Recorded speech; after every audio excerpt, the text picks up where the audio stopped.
Fathani dari Prodi Profesi Nurse IK Strada Indonesia tahun angkatan 2020. Di sini saya akan menjelaskan sedikit tentang edukasi pertolongan pertama pada korban patah tulang. Nah, di sini yang definisi untuk patah tulang itu sendiri yaitu hilangnya jaringan kontinuitas pada tulang yang diakibatkan oleh cedera secara langsung ataupun tidak langsung.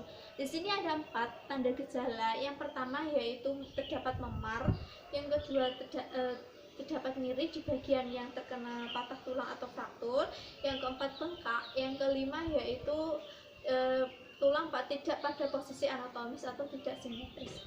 Nah, bagaimana sih cara penanganannya untuk korban patah tulang itu sendiri? Nah, di sini patah tulang itu ada 2, yaitu terbuka dan tertutup.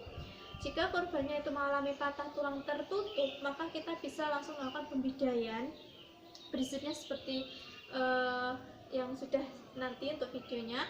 Yang kedua yaitu fraktur terbuka. Yang pertama kali kita lakukan yaitu kita melakukan membalut luka atau pada bagian yang mengalami pendarahan agar pendarahannya itu bisa terhenti atau tidak mengalami shock hipovolemik pada korban. Tujuan dari pembedaian itu sendiri yaitu untuk imobilisasi, sedangkan manfaat imobilisasi yaitu untuk meminimalisir terjadinya fraktur yang lebih parah lagi dan untuk menghilangkan rasa nyeri yang terjadi akibat fraktur pada korban. Sebelum kita melakukan pembedaian, kita harus memenuhi beberapa syarat terlebih dahulu.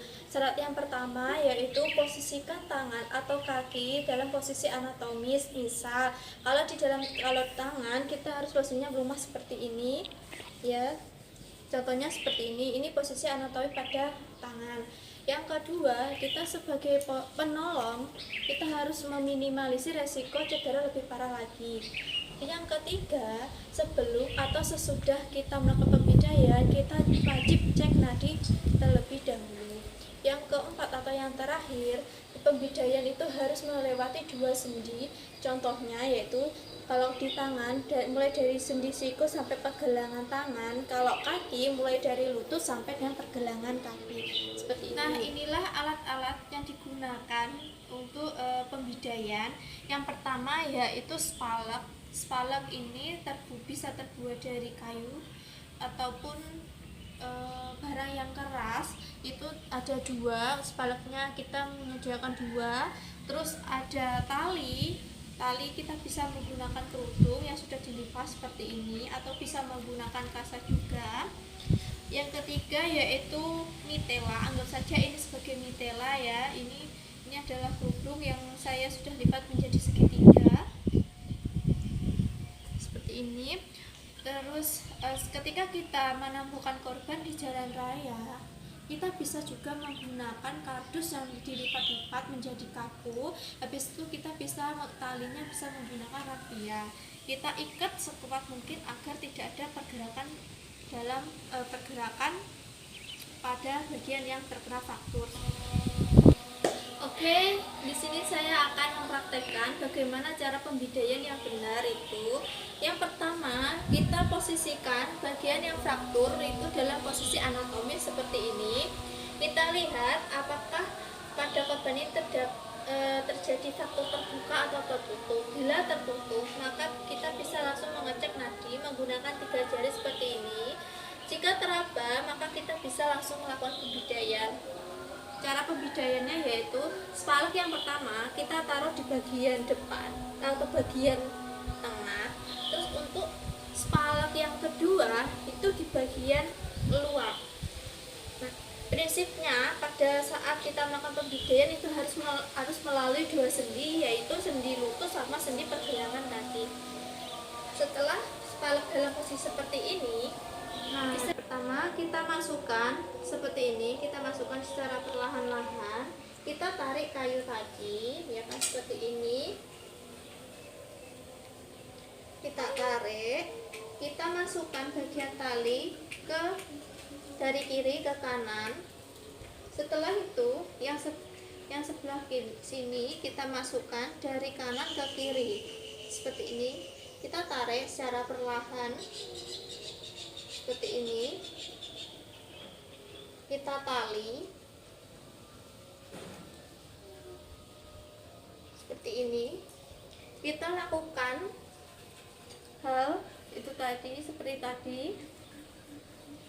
Kita angkat sedikit, kita masukkan secara perlahan, kita tarik kayu seperti ini, kita masukkan dari kiri ke kanan. Yang kedua, dari kanan ke kiri, kita tarik secara perlahan, kita tali,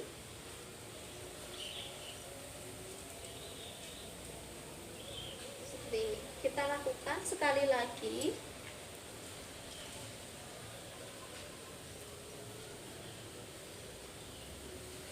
Kita masukkan secara perlahan, kita tarik,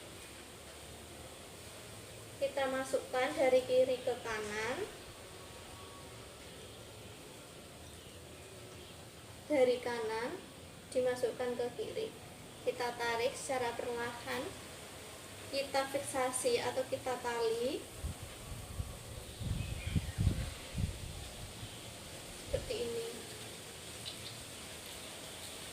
Nah, setelah kita melakukan pembidian seperti ini, kita cek lagi nadinya di sebelah sini. Ketika nadi teraba, maka pembidaian kita sudah tepat atau benar pada posisinya. Kalau belum, kita ubah lagi atau kita rubah sehingga nanti nadinya itu teraba. Nah, catatan di sini pada saat kita melakukan fiksasi, jangan terlalu kencang dan jangan terlalu lemah. Kenapa?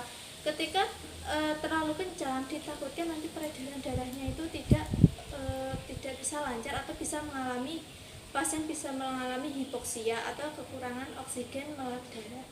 Kalau terlalu lemah, takutnya nanti pada saat ini digoyangkan akan mengakibatkan bagian yang fraktur itu malah cedera lebih parah lagi.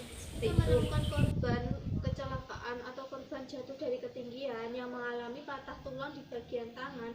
Hal pertama kali kita lihat yaitu kita lihat di bagian tangannya, yang bagian cederanya itu apakah itu patah tulang terbuka ataupun tertutup.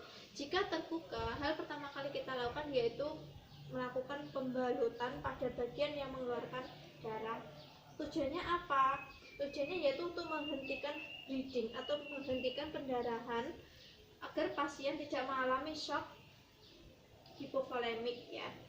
Caranya seperti ini, kita balut, jangan terlalu menekannya, jangan terlalu kencang ataupun jangan terlalu longgar seperti ini. Setelah kita lakukan pembalutan seperti ini, kita ambil mitela seperti ini ya, mitelanya segitiga, saya lipat lagi terus seperti ini untuk menghindari shock yang berlebihan pada pasien. Kita pasangkan mitela. Nah, di sini prinsipnya sama seperti melakukan pembidaian menggunakan spalak, yaitu melewati dua sendi. Yang pertama yaitu sendi siku sampai dengan pergelangan tangan seperti ini. Yang sebelah kanan kita tarik ke belakang dan sebelah kiri kita tarik ke belakang juga. Kita putar, kita tali, jangan terlalu kencang, jangan terlalu lemah. Kenapa? Kalau terlalu lemah,